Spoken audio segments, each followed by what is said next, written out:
कि ऑस्ट्रेलिया जो है हमारा बड़ा अच्छे उनसे ताल्लुकात हैं। ऑस्ट्रेलिया बड़ा ज़बरदस्त मुल्क है। इसको भी युवल अंदेजियों ने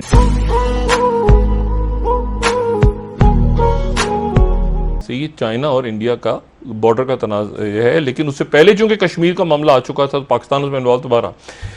अब इसमें दो तीन वाक़यात और अमेरिका में तकरीबन खाना जंगी की सूरत हाल पैदा करने की कोशिश की। अब एक डेवलपमेंट जो है वो ये हुई है कि इंडिया की तरफ से ऑस्ट्रेलिया के प्राइम मिनिस्टर एक एक एक गलत मेरा ख्याल से एक गलत किस्म की कुछ चीज़ें ऐसी हैं जो दूसरी जंग अज़ीम के बाद इस दुनिया का नक्शा जोग्राफिया का और ताल्लुक़ का और बाकी सारा तय पाया था। और उसके नतीजे में ये हुआ कि ऑस्ट्रेलिया जो है हमारा बड़ा अच्छे उनसे ताल्लुकात हैं। ऑस्ट्रेलिया बड़ा ज़बरदस्त मुल्क है। इसको भी युवल अंदेजियों ने डच स्याहों ने ही ढूंढा था। ये भी 200-300 साल पहले कोलंबस और ये जब वास्को डी गामा और ये सारे तो ये उधर पहुंच गए थे, तो डच कंपनी पहुंच गई थी, उनको वो जजीरा मिल गया बड़ा सा। कि ऑस्ट्रेलिया जो है हमारा बड़ा अच्छे उनसे ताल्लुकात हैं। ऑस्ट्रेलिया बड़ा ज़बरदस्त मुल्क है। इसको भी युवल अंदेजियों ने और बड़ा सा जजीरा मिला उसका, तो उसका नाम उन्होंने रखा न्यू हॉलैंड। ये न्यू हॉलैंड था। कई सालों तक ऑस्ट्रेलिया न्यू हॉलैंड कहलाता था। अब ऑस्ट्रेलिया के जो प्राइम मिनिस्टर हैं उनकी मोदी साहब से मुलाकात होनी थी। मोदी साहब से मुलाकात हुई नहीं, तो वो फिर वर्चुअल ऑनलाइन उनकी गुफ्तगू हुई और उसमें उन्होंने कहा कि हम दोनों एक दूसरे से मिलते हैं। और ये सफरी पाबंदियां लगी हुई हैं कोविड के बावजूद, उसके बावजूद ये तय हुआ कि उनकी एक मुलाकात होगी। अब ये यानी दूसरी मुलाकात होगी। एक पोम्पियो की नेतन्याहू से हुई है इन दिनों में, एक ज़ल्मे खलीजात पाकिस्तान आए हैं क्योंकि अफगानिस्तान का इशू, और ये जो है ये हाई लेवल पे आपको सदर और वज़ीर आज़म के लेवल पे आपको पहली मुलाकात होती नजर आएगी। अच्छा, लेकिन उसके नतीजे में यहां पर खित्ते के अंदर हालात बद से बदतर होंगे अगर ये इस मुलाकात के अंदर, क्योंकि ये मुलाकात बड़ी अहम है। ये मुलाकात इसलिए अहम है कि जो ऑस्ट्रेलिया है वो एक तो ऑस्ट्रेलिया और न्यूजीलैंड के दरमियान थोड़े से इख्तलाफात चलते रहते हैं उनके। दूसरी जो बात है वो ये ध्यान में रखें कि वो अगर ब्रेक का टाइम करीब है तो मैं ब्रेक के बाद थोड़ी सी बात करूँ। ब्रेक के बाद मैं आपको सिर्फ ये जो मैं बात कह रहा हूँ ना पाकिस्तान के हवाले से सिस्टम, उसकी वजह ये है कि जो ये ईस्टर्न ब्लॉक है पूरा, या जो इस्टेब्लिशमेंट्स दुनिया भर में जो ईस्ट की तरफ देख रही हैं, ठीक है, वो इस करंट सिस्टम के अंदर जो है वो यानी जमहूरियत के साथ साथ ये जो करंट सेटअप है, मौजूदा सेटअप, मैं इसलिए प्राइम मिनिस्टर से गुजारिश कर रहा हूं ना कि गवादर का चक्कर लगाएं, जरूर सीपैक का चक्कर लगाएं, क्योंकि चाइना के अंदर ये तासुर है। चाइना ने एक तो 2-3 वजीरों को उठा दिया था काबीना के, ठीक है ना, उन्होंने कहा कि जो वेस्टर्न पासपोर्ट होल्डर थे इनको उठा दें, और फिर उनके जो यहाँ पे डिप्लोमेट्स थे उनसे भी बात हुई इस्लामाबाद में, और चाइना का चक्कर भी लगा था कुछ अर्से पहले। तो वहां पर एक ये बात कही जा रही थी कि ये कौन से लोग हैं, उनका भी कोई जहन काम करता है ना, उनकी भी दुनिया भर में इंटेलिजेंस है। तो उन्होंने फिर यहाँ पे नाम कन्वे किए थे प्रॉपरली, और उन्होंने कहा था कि ये कौन से शख्सियात हैं जिन्होंने, और आपको याद होगा मैंने 1 साल पहले इस प्रोग्राम में बात की थी कि जो छापे पड़वाए गए हैं कि जी वो शादियां हो रही हैं और चीनी बाशिंदे पकड़े गए और ये किए गए, उनमें कई कंपनियों के सीईओज थे जो यहाँ से जिनको जाना पड़ा। फिर आसिम बाजवा साहब की वापसी जो है वो CPEC as a CPEC chairman तनाजुर में देखी जाए। सही, लेकिन और सब क्या दोनों में जंग के इम्कानात अभी हैं? मैं आपको बताता हूँ ना कि जंग के इम्कानात तो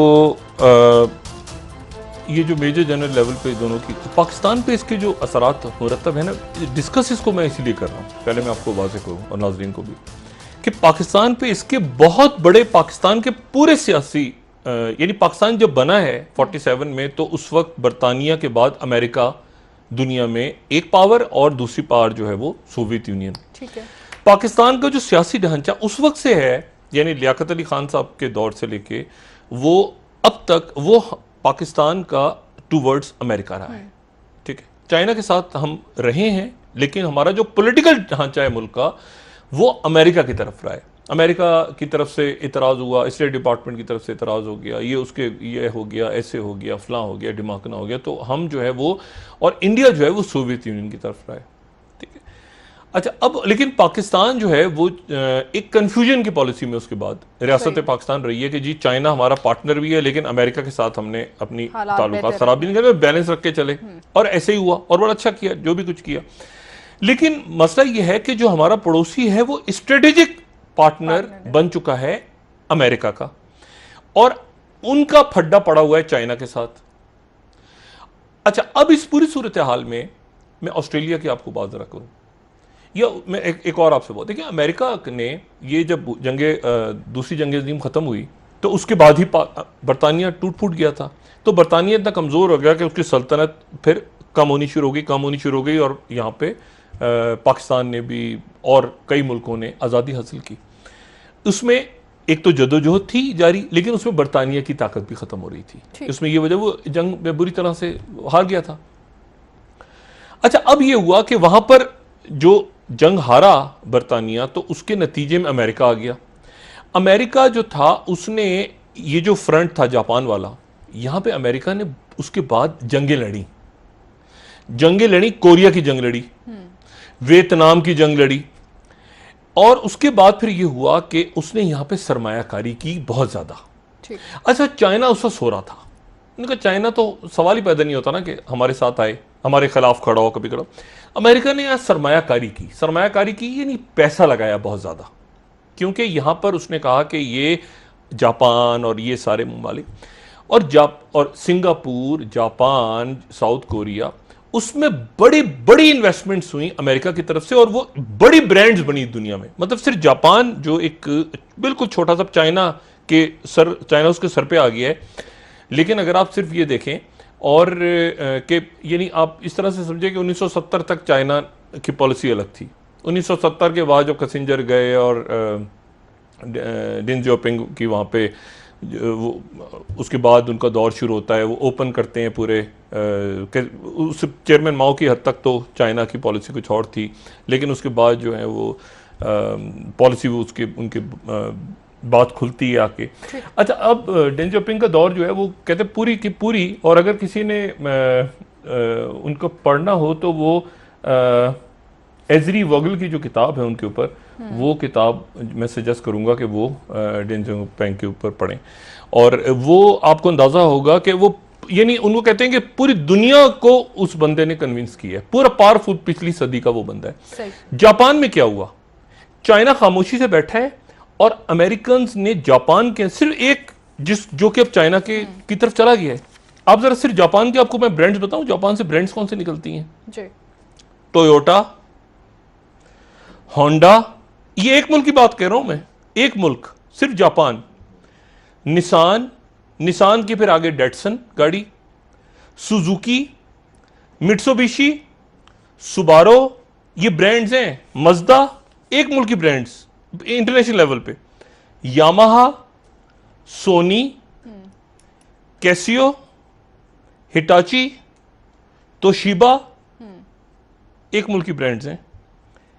Panasonic, Seiko, Sharp, Citizen, Canon, ये एक मुल्क की ब्रांड्स हैं।